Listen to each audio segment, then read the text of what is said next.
بسم الله الرحمن الرحيم الحمد لله رب العالمين والصلاة والسلام على سيدنا محمد وعلى آله وصحبه أجمعين. Assalamu alaikum wa rahmatullahi wa barakatuh. My name is Amal. Inshallah, I'll be the moderator for today's program. On behalf of the McKinney Islamic Association Sisters Committee and Masjid al-Islam Dallas, we welcome you to our program on building bridges. The aim of this program, inshallah, is to work together to discuss ways that we can eliminate internal racism within our communities, inshallah. Alhamdulillah, we're very honored and blessed to have with us a wonderful panel of speakers. We have Imam Khalid Shaheed, who has been the Imam of Masjid al-Islam Dallas for well over a decade and has been a pioneer in serving the underserved in Dallas, mashallah. We have Imam Muhammad Abdul Jamir, who is the new Imam of Masjid al-Islam and has been one of the main organizers behind the very popular Day of Dignity event, along with many other community services, mashallah. And we have Imam Masjid, who is the Imam at McKinney Masjid, who has also been very active in social services, mashallah. Without further ado, we'll start with Imam Khalid, who will share with us a brief history of Masjid al-Islam, important Black historical figures who paved the way for Islam in America, along with ways that our communities can work together, inshallah. Bismillahir Rahmanir Rahim. Alhamdulillah Rabbil Alameen. Wa salam. Nabi Muhammad wa alihi wa sahbihi wa taslim. Assalamu alaikum wa rahmatullahi wa barakatuh. I'm very happy to be with you today. This is an honor. Allah said, Inna Allahu yuhibbil muhsinin. Indeed, Allah loves those who do beautiful things.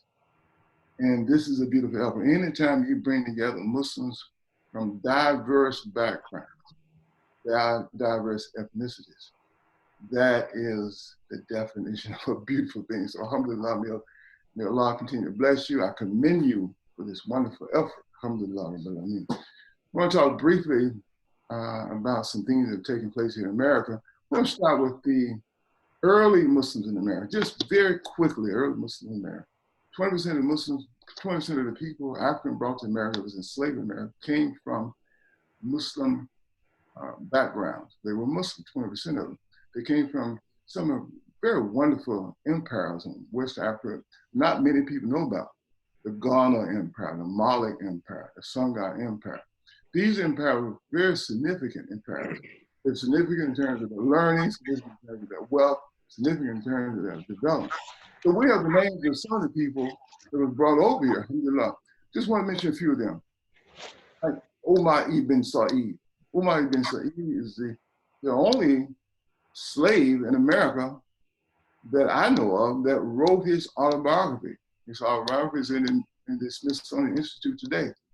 And in his autobiography, he talked about his background. He talked about his life in Africa before coming over here. He said that he had gone to school for 25 years. He studied 25 years before coming over here. He studied Kalam law, he studied fiqh, he studied Kalam law, philosophy, logic, he studied fiqh, he studied hadith, he studied Quran, he studied mathematics and astronomy. He was a scholar. He was a qadi, a judge, a qadi before coming over here. There's another one I want to mention, a man named Ayyub ibn Sulaiman, who was on the Pluit plantation. And Pluit, the slave master on this plantation, said that this man was so impressive. He came here in 1730.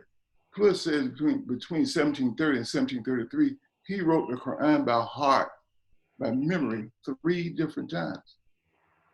I want to mention Belali Muhammad. Belali Muhammad was off the coast of Georgia on Sapelli Island, where the Geechee people are. And he was an overseer of a huge plantation. They had 500 slaves on this plantation. He was an overseer. According to Alan Alston writes a book, Muslims in Antebellum America, a very fascinating book.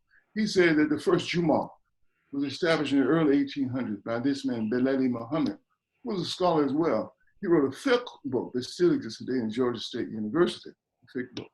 And he fought in the Spanish-American War in 1812. So alhamdulillah, there's a lot of different Muslims that we do know about that did come over here. And Alan Austin writes about, I mean, there's other authors that write about these individuals. So I just want to mention that first. The linchpin or the nexus that connects that legacy of the African family over here in the modern Muslim movement was a man named Edward Blyton. The African brought over here could not sustain their Islam they brought because of conditions of slavery. They couldn't establish institutions like mosques and schools. So within a generation or two, that was completely gone. So Edward W. Blyton, very fascinating man. He lived in the 1800s as well. He was a slave in America. He was freed by this abolition movement called the American Colonization Society. What they did, they freed him like they freed other Africans here in America. And they went back to Africa, freed Africans from America, started Liberia. Freed Africans from UK, started Sierra Leone. So he went back to Liberia to help start Liberia. He started the first college there. He was first Secretary of State there. He wrote a very, very interesting book that I would suggest and recommend for everybody to read. This book is called Islam, Christianity, and the Negro Race. That term Negro was a word that was imposed on us by the ideals of white supremacy.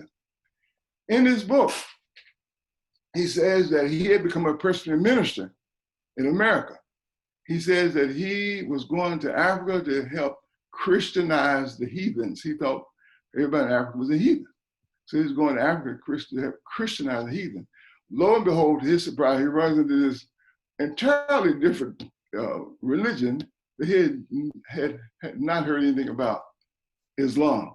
He's so fascinated with Islam, the Muslim, that in his book, he extols the virtues of Muslims in Islam, and he denigrates the virtues of Christianity. And this man, he dies in 1812, Abdul Rahim. He became a director of a Muslim school in Sierra Leone. As Secretary of State, he would come back to America. A couple times he came back to America, and he would go different cities on the East Coast, extolling the virtues of Islam, talking about Islam, saying that Africans in the African diaspora would benefit if they adopted Islam as a model, benefit in terms of advancement, in terms of development. So he did this on the East Coast. A decade or two later, you had these pseudo-Muslim groups to crop up in that same area, Morrison's Temple with Noble Drew Ali, and then the Nation of Islam. Nation of Islam started in Detroit and Chicago, but the biggest base of Nation of Islam was on the East Coast. And then between the two, you had Marcus Garvey and his movement. And Dusay Muhammad was a very close associate of Marcus Garvey. They had developed Marcus Garvey movement. So of those three, the most famous is the Nation of Islam. Nation of Islam was headed by Elijah Muhammad. Elijah Muhammad became the leader of Nation of Islam in 1930. What most people don't know about Elijah Muhammad, he's referred to Honorable Elijah Muhammad, is that he says, and I was part of the movement. He died in 1975. I was part of his movement. I started going around the Nation of Islam in 1971. I became an official member of Nation of Islam in 1972. One of the things he told us, and it's in his books as well, especially his last book, Our Savior Is Around, he talks about this. He says, I remember this distinctly, that he was not teaching religion. He was not teaching Islam. He says it himself. He told us that he was saving us from the effects of white supremacy, from the fire of white supremacy. He was saving, he was demolishing, abolishing, dismantling the white supremacy among Black people in America. He said that was his mission. So he wasn't teaching Islam. Let's talk about white supremacy very quickly. Abe Lincoln, I love to read about Abe Lincoln. Abe Lincoln, President Lincoln, he said the original sin of America was slavery. I disagree with that wholeheartedly. The original sin of America was the ideal of white supremacy that allowed slavery to flourish. The institution of slavery was based on the ideal of white supremacy.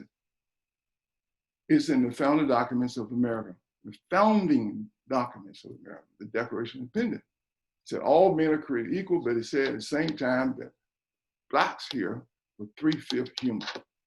So it's in the founding documents of America, and it has flourished in all the institutions of America. It has produced the systemic racism that we see in America, this ideal of white supremacy, not just in the public and private institutions, but to different degrees, different extent in the minds of people as well.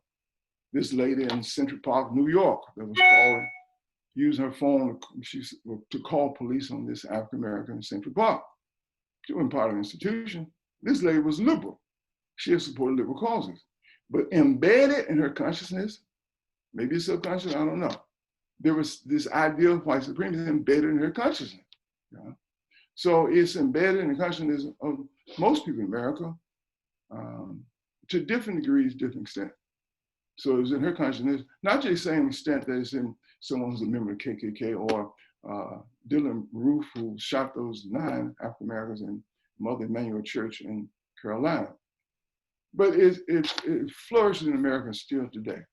Not just in America, but in the world. When Western civilization conquered the world, they exported white supremacy. So it's all over the world. In the different zones of the Muslim world, you can find evidence of racism, white supremacy there as well. Whether it's the Turk zone or the Punjab zone or South Asia or the Arab zone. I've witnessed this myself when I was in Al Ain, Abu Dhabi. So you have it among Muslims in the world, because those cultures were conquered by the Western world, Western countries.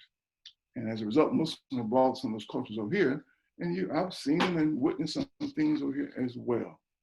So let's get back to Elijah Muhammad. Elijah Muhammad and his spokesperson, Malcolm X, they developed the premier Black group in America, most powerful, most influential Black group in America. Reader's Digest said they were the most powerful Black group in America. They, through Malcolm X, Elijah Muhammad became the father of Black consciousness. When everybody, African Americans, called themselves Negroes in America, this term that was fashioned by the idea of white supremacy, Malcolm X, through Elijah Muhammad, was calling our people blacks, Black people. So they fathered, when it wasn't even popular, they fathered Black consciousness in America. They bought farmland, they started businesses, started schools, a number of things. Yeah. But again, he said he wasn't teaching religion. But he used the newspaper they have was Muhammad Speaks, that was developed by Malcolm X. This paper sold 1 million copies a week, not a month. A month would have been good, or a year would have been good. They sold, would you imagine, they sold 1 million newspaper a week. That was the voice or the call of people to leave or to the attempt to dismantle the effects of white supremacy and come into what they consider Islam, And what Elijah Muhammad said, and Malcolm said that Islam represented freedom, justice, and equality. I'll never forget that. First walking to one of the temple, they called it temple back in 1871. It impressed me. It said Islam represents social justice, freedom, justice, and equality. And that was very attractive then. Yeah? And we saw that in Malcolm Muhammad Ali. Malcolm Muhammad Ali, they made Islam as a word, a household word, very popular. Islam household word, Muslim household word, mosque, Quran, made these terms household words, even in the name of Allah, you know, because Muhammad Ali was on television a lot, Malcolm was on TV, debating people at different universities and so forth. So it made these terms household words. Malcolm wrote his book, his autobiography, and his autobiography, even today, is very influential. One of the most widely read books in the world. You have kings, presidents, and prime ministers quoting his book even today. And people are coming to the fold of Islam today because of his book. Sheikh McKinney Smith in Arlington, he said that he became Muslim as a result of reading Malcolm X's autobiography. I was in class in school just recently, and there was an imam, was Caucasian brother, very good brother, he's a Caucasian white brother, imam in Virginia. To my surprise, so he became Muslim as a result of reading Malcolm X's book. So you still have people coming to Islam. Malcolm still receiving barakah because his book is still attracting people.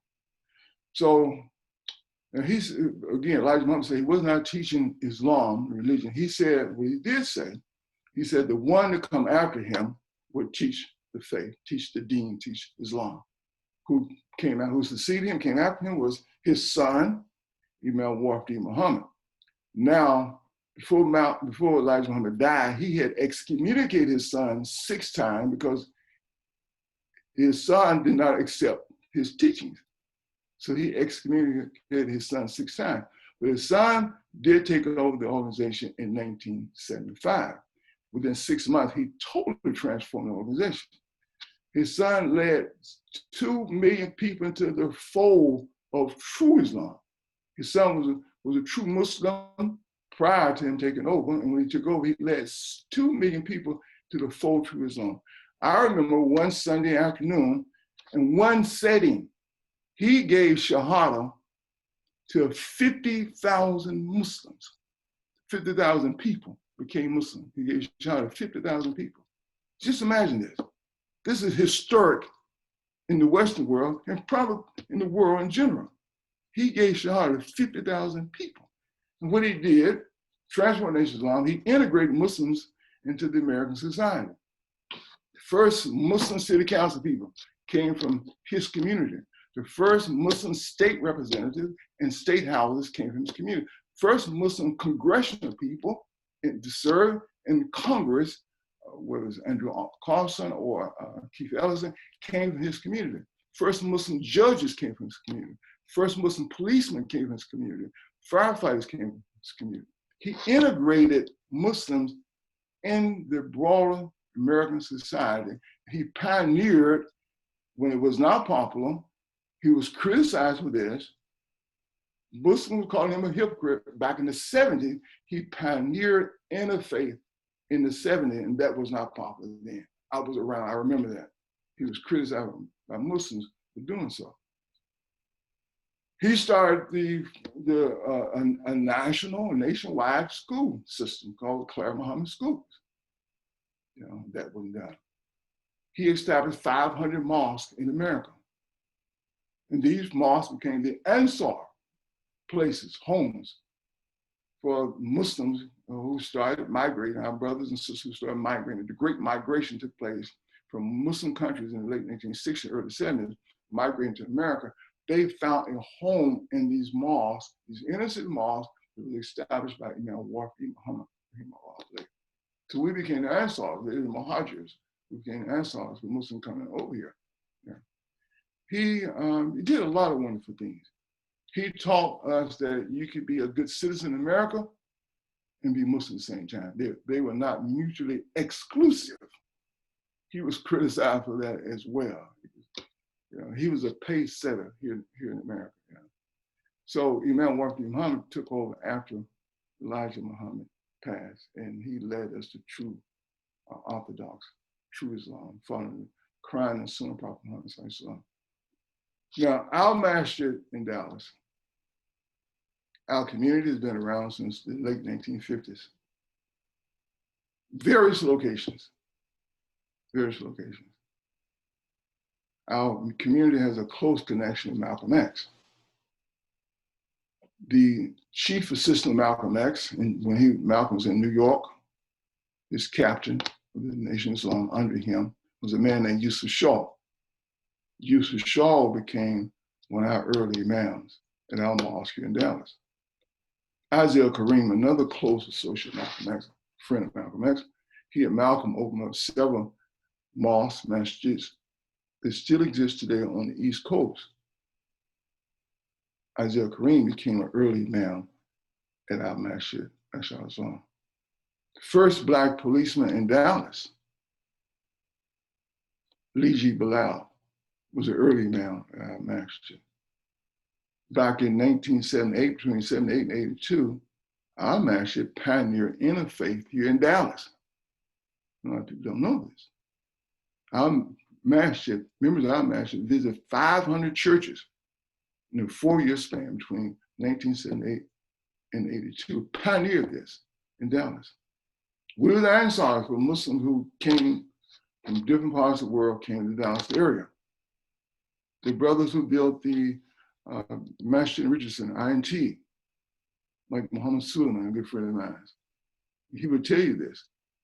He used to pray at our Masjid. We had the first Jumu'ah, first Muslim school. So they came to our Masjid before they built these masjids in suburbia. So we're like the Ansars. I'm often asked, how can we help Masjid al-Islam? There's various ways. We have several social programs, and people tend to gravitate towards those social programs. But to me, that's to ignore the elephant in the room in terms of help. All these masjids like ours, it's in inner cities, whether it's here in Dallas, whether it's in my hometown, Jackson, Mississippi. I was in Baton Rouge a few months ago, Baton Rouge. Most of these masjids are in dilapidated old buildings, old churches, old houses, old dilapidated buildings. So when you ask for help, what really stands out in my mind, the elephant in the room in terms of the help that we need is infrastructure. Our masjid is in downtown Dallas. We're trying to raise money. I think we raised $1.5 million. We need another $1 million to give us the visibility we need and the footprint we need.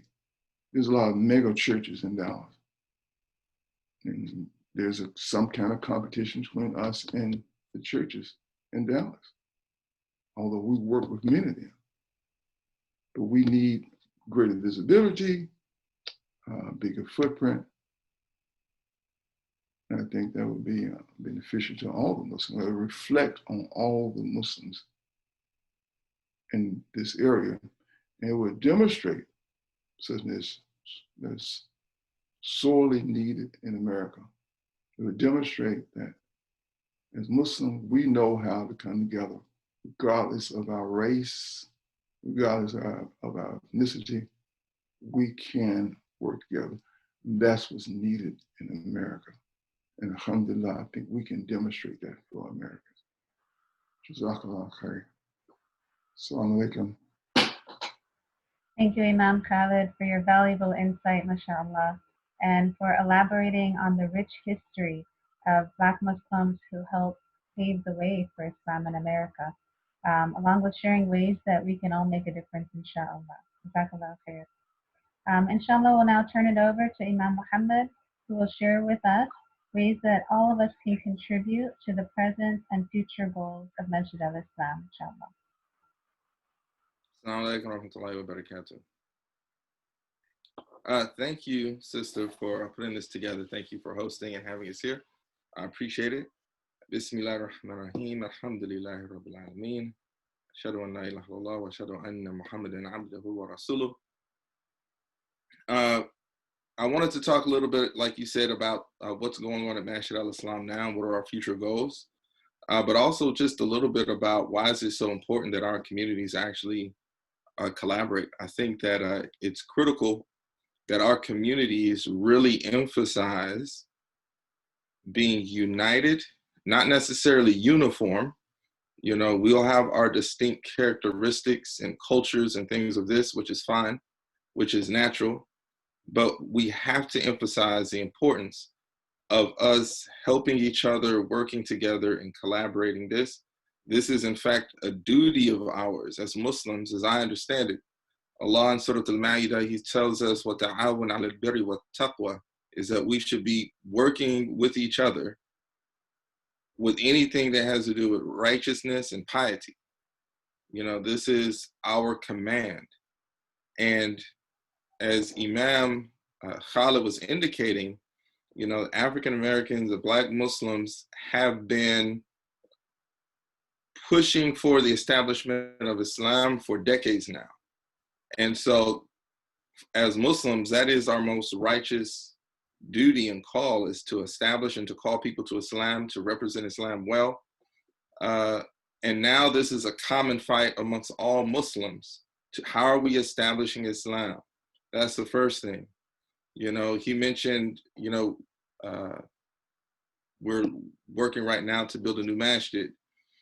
All of this is related to establishing a strong Islamic presence for all of us here in the Metroplex. If you look on a map and you see where Masjid al-Islam is located, we're in the downtown district of the major city in this Metroplex. The neighborhood that we're in, termed South Dallas, is arguably the poorest and one of the most distressed neighborhoods in the Metroplex. And some years ago, our community had a debate and discussion on whether or not we should leave, move to another neighborhood, because a lot of our members, people might not know this, we don't live in that neighborhood. We've migrated to, different suburban areas ourselves. However, there was an affinity to the neighborhood and also an affinity to the social services that take place in that neighborhood. And because of the work of the pioneering Muslims that came to this neighborhood, the African-American Islamic relationship is very unique. In the West, it's the only community where you can, as an African-American, you can convert to Islam or revert to Islam, and you'll not be seen as an outcast. You'll not be seen as a cultural outcast or a traitor. If you tell people, yeah, I became Muslim, they won't be like, what are you talking about? They'll be like, oh, okay. It's actually seen as something, oh, that guy's conscious, oh, he's righteous, oh, he's really getting his life together type of thing.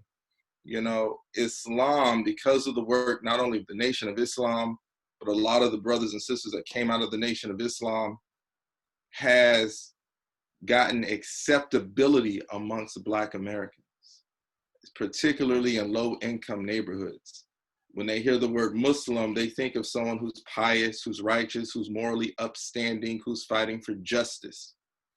And so this and other reasons, I think, makes us feel like this is a very ripe and fertile community where we can establish Islam. And that's why the masjid is still there, But in this neighborhood, you still have the legacy of historical oppression and disenfranchisement and despair and poverty and everything that comes with it.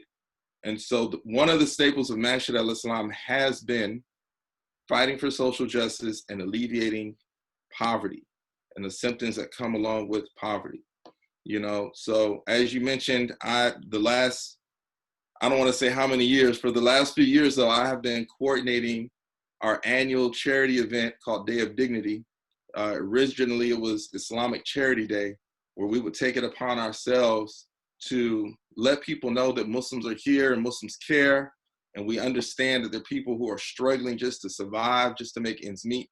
And they would give food and give clothing, connect people to social services that were available, but that maybe they didn't know about, whether it was government programs or private nonprofit organizations, etc. And so that's been work that we've been doing for decades. Relatively recently, we partnered with Islamic Relief on their Day of Dignity platform. So it's called Day of Dignity now, but it's essentially the same thing that we've been doing, which is providing food, clothing, connecting people to available social services, recognizing that people are suffering and we can do something to help. And so we don't see this as something that is specific, like a Black Muslim issue. We see this as a Muslim issue. And it's something that is beyond us. We're a relatively small community, and so when we say we need to work together, there's issues that we're already involved in, where maybe you could argue we've bitten off more than we can chew, but there's a lot of Muslims in this Metroplex, and collectively, I think we have a lot of power. So it's important for us to be united in recognizing what are some of these social ills and injustices that we can and should be tackling. And I think they can only be tackled if we have the willingness to sit down and talk with each other, have direct and open communication, be willing to even respect different perspectives on these issues, and work together. So I'm very optimistic, you know, what I see happening now, more attention, more sensitivity to these issues, that I think moving forward, I'm expecting and anticipating a lot more collaboration on some of these issues. Presently, right now, what we have going on at Masjid al-Islam as we speak, our food pantry program, ever since this COVID-19 pandemic has, you know, been underway, has partnered with some nonprofit organizations and some individuals. It's been a real grassroots support as well. And putting together, I'll say, care packages, you know, with foods that are, you know, from produce, from fresh produce to canned goods, etc., and even hot meals, serving over 100 families every single week.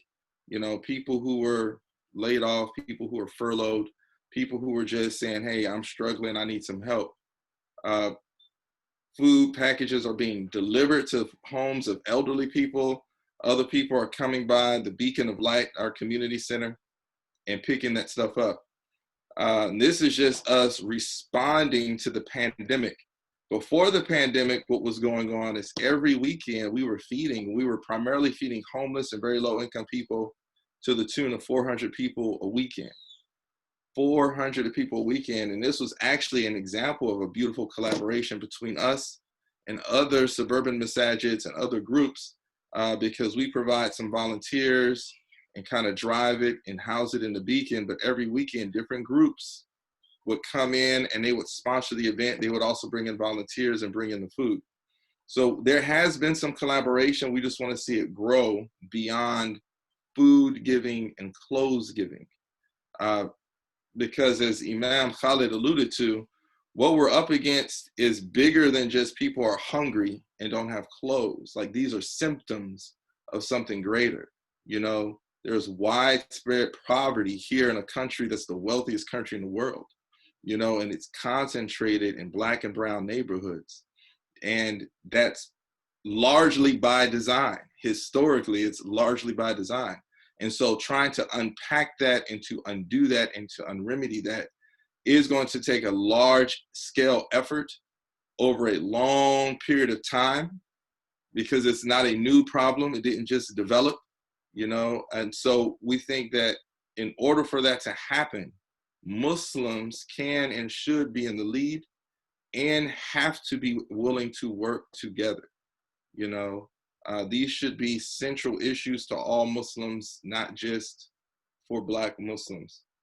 Our future goal is to take the current programs that we're doing and expand those through the Beacon of Light. So just to make sure I hit all this, at the Beacon of Light, like I said, typically we have the weekend feeding program. We have the annual Day of Dignity program, where 1,500 people easily are served on one day. The weekend feeding program easily feeds 400 people a weekend. We normally have a food pantry that goes, and there's families that come and benefit from that. We normally have a clothing program, etc.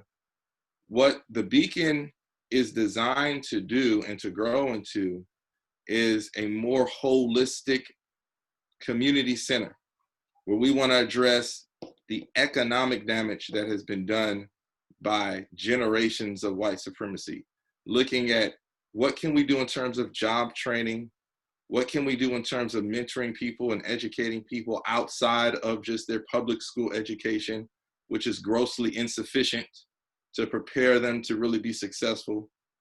What can we do to support small businesses and entrepreneurs from this community, recognizing that for many of them, their best chance of employment is to be self-employed. You know, so how can we develop that? How can we also finance that? You know, using Zakat money, even potentially as grants, to help some of these businesses get off the ground. You know, looking at counseling services. You know, mental health is a serious issue in the Black community in particular, which creates another obstacle to thriving and being prosperous.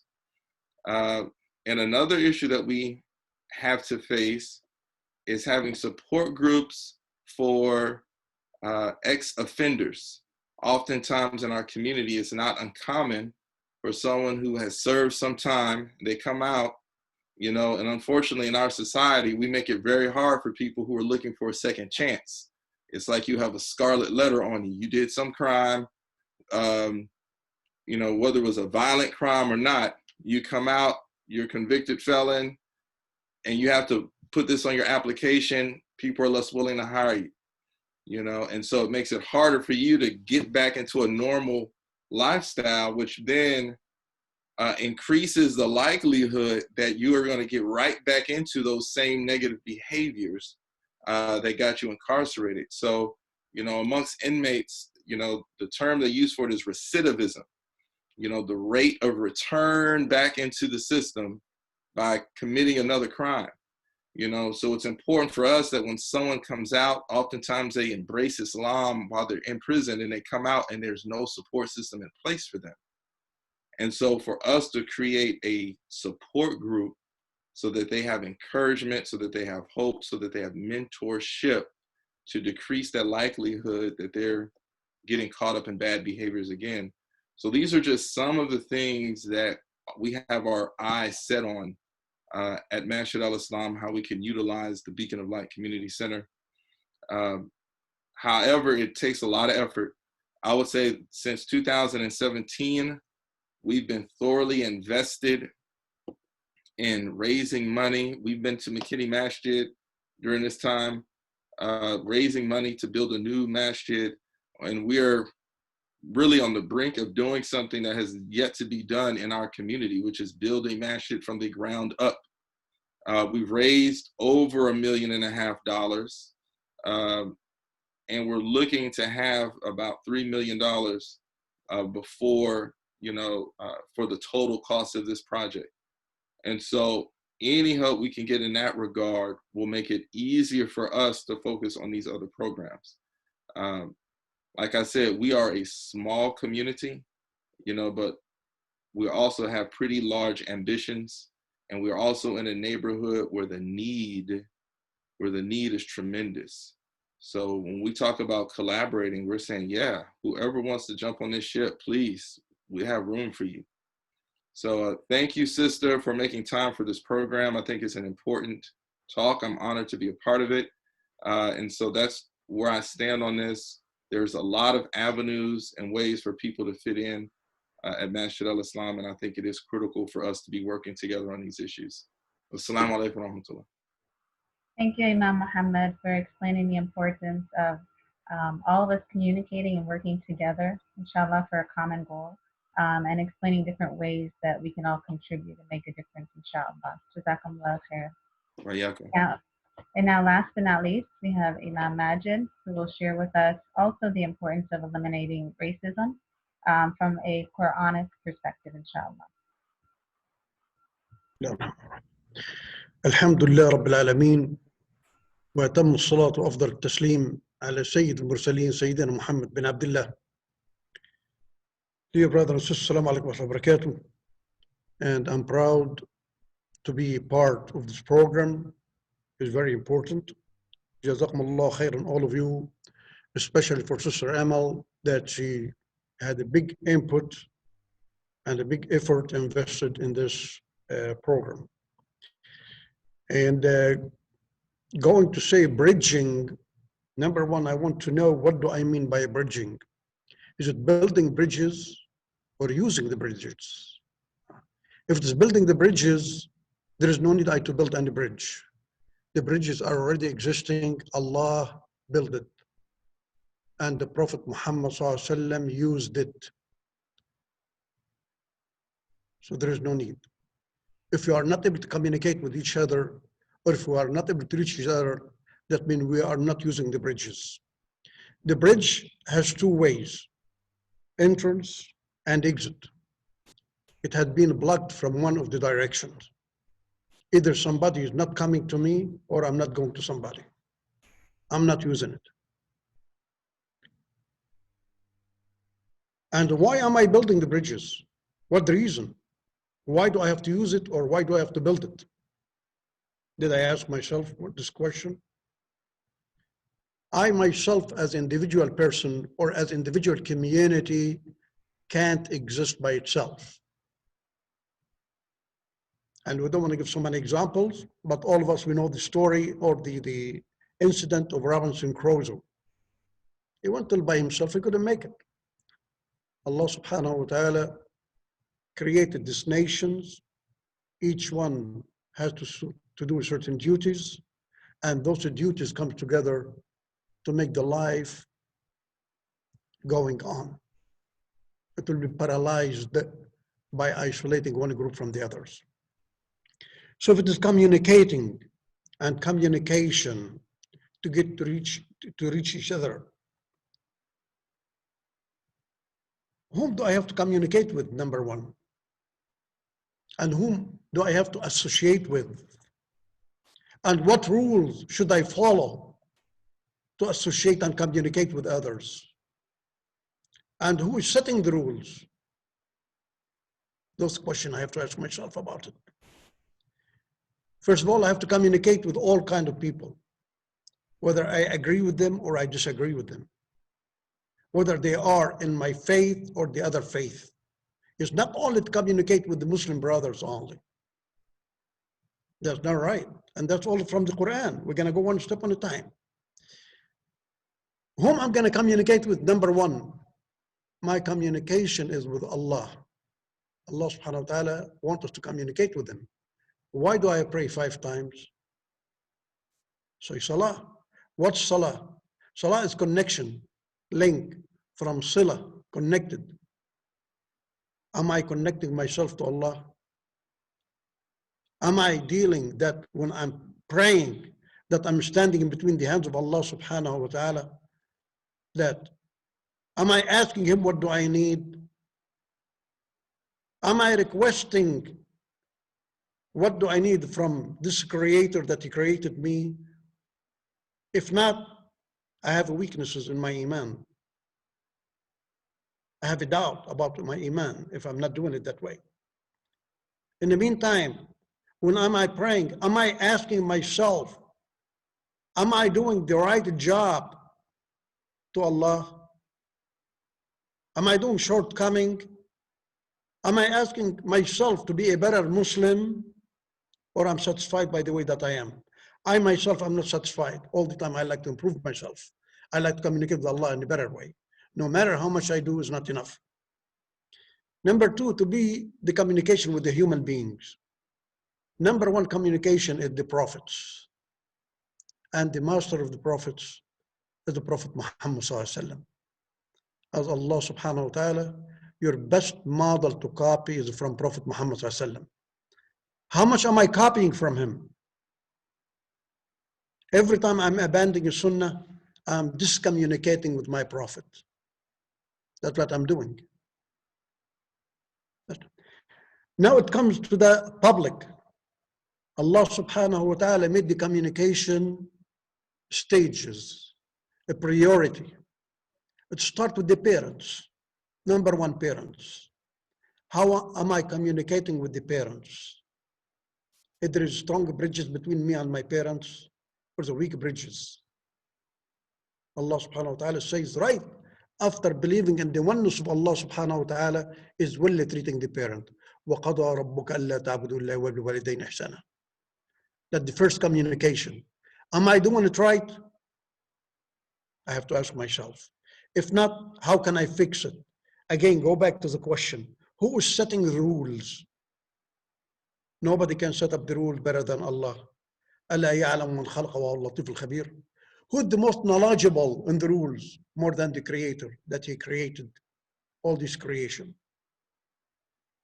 After that, it comes the family members, the brothers, sisters, wife, husband, cousins, all that.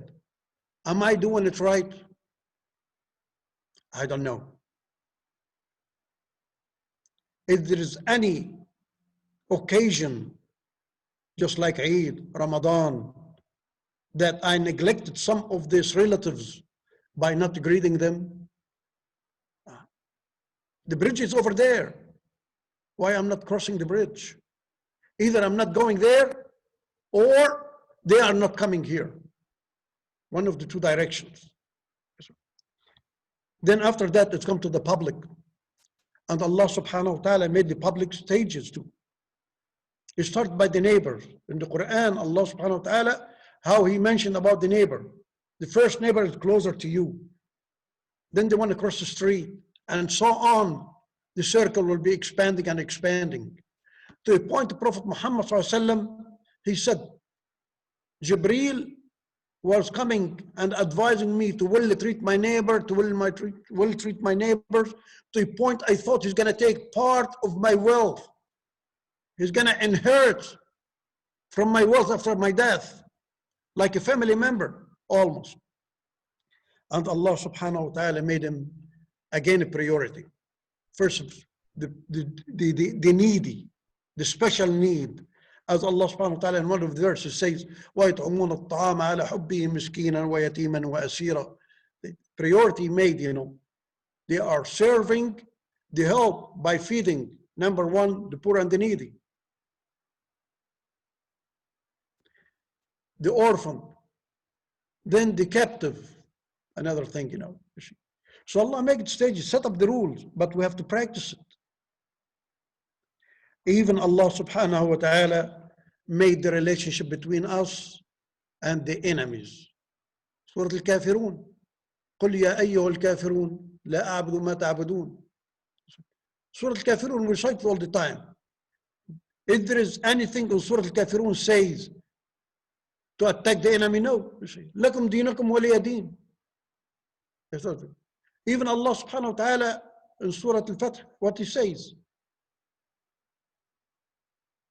لا ينهاكم الله عن الذين لم يقاتلوكم في الدين ولم يخرجوا من دياركم أن تبروهم وتقسطوهم. Allah says the people that they don't fight you, they are the enemy, our enemy. We know that they are our enemy, but they are not fighting us, and they are not expelling us from our town or taking over our land. We are not supposed to mistreat them. We have to well treat them. So the communication and the bridges, Allah subhanahu wa ta'ala put the rules, all of them. The Prophet Muhammad sallallahu alaihi wasallam practiced all of them. What is Sulh al-Hudaybiyah? The peace treaty that Prophet sallallahu alaihi wasallam signed with Quraysh, that the enemy. Is a communication. It was a bridge between him and the enemy. Bridge. Now, our communities, as a Muslim community, we have a shortcoming. I'm sorry to say it, but I have to be realistic. Yes, we are. We keep talking and give beautiful lectures all the time, but let's look at the action now. I'm sorry to say it. We talk about the story of Bilal radiallahu anhu wardah. And all the time we say Bilal, he was the mu'adhin of Rasulullah sallallahu alaihi wasallam. He was slave before Islam. In the Islam, he became the mu'adhin of Prophet Muhammad. He called the adhan all the time. That's right. But do we know that Bilal, he got the highest position in the nation of the Islam when he was with Prophet Muhammad? When they went to have a dialogue and negotiation with the Roman, who was representing the Muslim nation, talking to the emperor of the Roman? Bilal. Even the Roman Empire, he refused to talk to him. Said, I don't talk to them. Send me your Amir. Send me your empire or something. He said, I am the Amir. No, I'm representing Prophet Muhammad sallallahu alaihi wasallam. If you don't talk to me, you have nobody else to talk. And the Muslim refused anyone to represent him except Bilal. The highest position, just like the Secretary of the State, going to have a dialogue. With whom? With the highest power, the Empire of Rome. Nowadays, I'm sorry to ask myself a question. How many of the Middle Eastern married to Afro-American sister? Or how many Afro-American brothers are welcome to marry from the Pakistani sisters? That's what it is. We're not opening the bridges, I'm sorry to say it. See, I'm giving one example. See, we go by authenticity. I'm Pakistani, I want to marry Pakistani. I'm Middle Eastern, I want to marry Middle Eastern. I'm giving a simple example, not only marriage, you know. How are we going to break it? We are a circle. We are not using the bridges, that's all. The bridges are there. We keep talking the speeches and the khutbah. There is no difference. لا فرق لعربيا عن أعجميا بالتقوى. No difference between Arab and non-Arab except piety. Are we practicing it or we are doing the opposite? See? Now, the differences. Dear brothers, the differences when we have disagree with each other, why do we look at it as a bad communication? Why? Then it will turn to be enmity by the end, or it will be separation, or it will be isolation, just because we disagree with each other. How many communities open the new centers because they disagree with each other? It happens so often. I'm sorry, I don't mean to bring the negativity. I'm not bringing the negativity. I'm trying to wake up myself that we don't keep going in that. We're going to start fixing it instead of talking about it. Dear brothers, dear sisters, all of us, we have family members. We have wives, we have husbands, we have sisters, we have brothers, we have all these. We're going to talk about only in home. I love my brother and I love my sisters. And I love my wife. But if there is any day pass without we getting cross with each other, we get across each other on a daily basis, either with my son or with my wife or with my sister or with my brother. This is one family. Why am I expecting not to get cross with you or disagree with you or you to disagree with me if I'm disagreeing with my wife on a daily basis? But still I love her. Still I love my son. Still I love my sister. I'm not divorcing my brother. I'm not divorcing my sister. I'm not discommunicate with them. I may get mad for an hour, 2 hours, 1 day, 2 days, but then get back to normal. On the other hand, it never happened that I have a disagreement or argument with strangers. I never walk in the street and say, come on, man, I don't know, you don't know me, I want to argue with you. I want to disagree with you. So what do I understand from here? That Allah subhanahu wa ta'ala wisdom made it that way. The stronger the relationship, the more disagreement is going to happen. That's why you disagree with the closest people to you. Look at it, make a graph. I disagree with the family member the most. My wife, my daughter, my son, my brother, my sister. And then the next stage is what? My friends, the best friend, then the regular friend. The next stage is what? My friend, my colleague at work. The next stage is what? My managers. You notice the less the relationship, the less argument and less disagreement. So when I have a different point of view with you, or you have different opinion than me, why have to disassociate with you? Why do I blow up that bridge just because disagreement? I should look at it that is a sign that we're getting closer to each other. That's why it's subject to disagree. This advice, especially to the wife and the husband, not to rush and start divorcing and destroy family because of disagreement. I should realize that we're getting closer to each other. Like now, we had a beautiful meeting, alhamdulillah, Rabbil Alameen. After we end our meeting in a few minutes, what the next step? We just talking about the bridges, or we're gonna use the bridges? How many is come to visit me, and how many is gonna invite me to visit them? Communication is not talking. If communication is talking, the deaf people are excluded because they can't hear me. The mute people are excluded because they can't talk to me. Discrimination now. Communication is action. And that's what Allah subhanahu wa ta'ala wants us to do. The rules in the Quran is use the bridges as an action. A Prophet Muhammad sallallahu alayhi wa sallam, the first step when he entered to Medina, what did he do? He built the brotherhoods.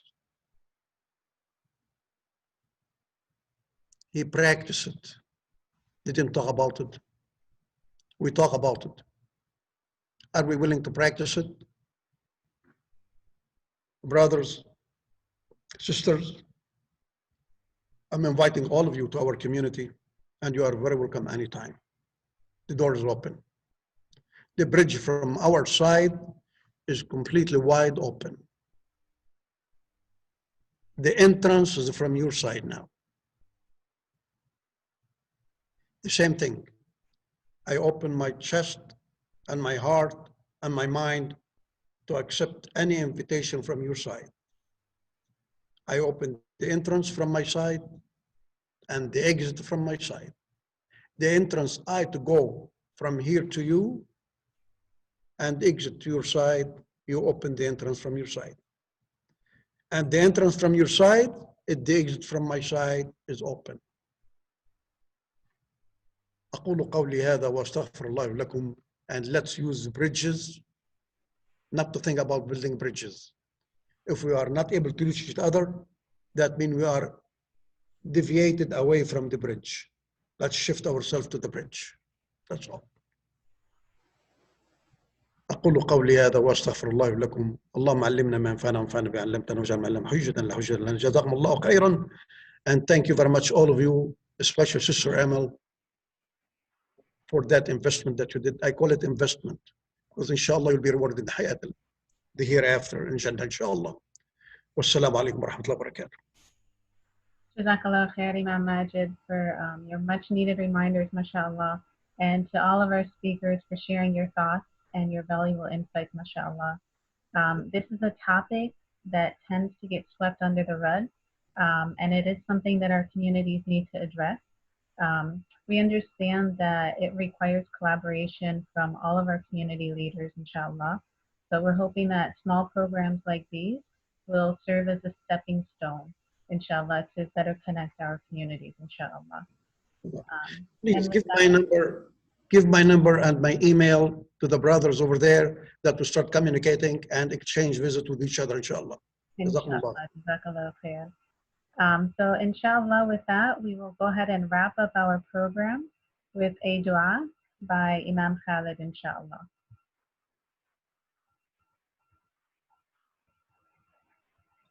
Thank you, Sister Ma. Alhamdulillah.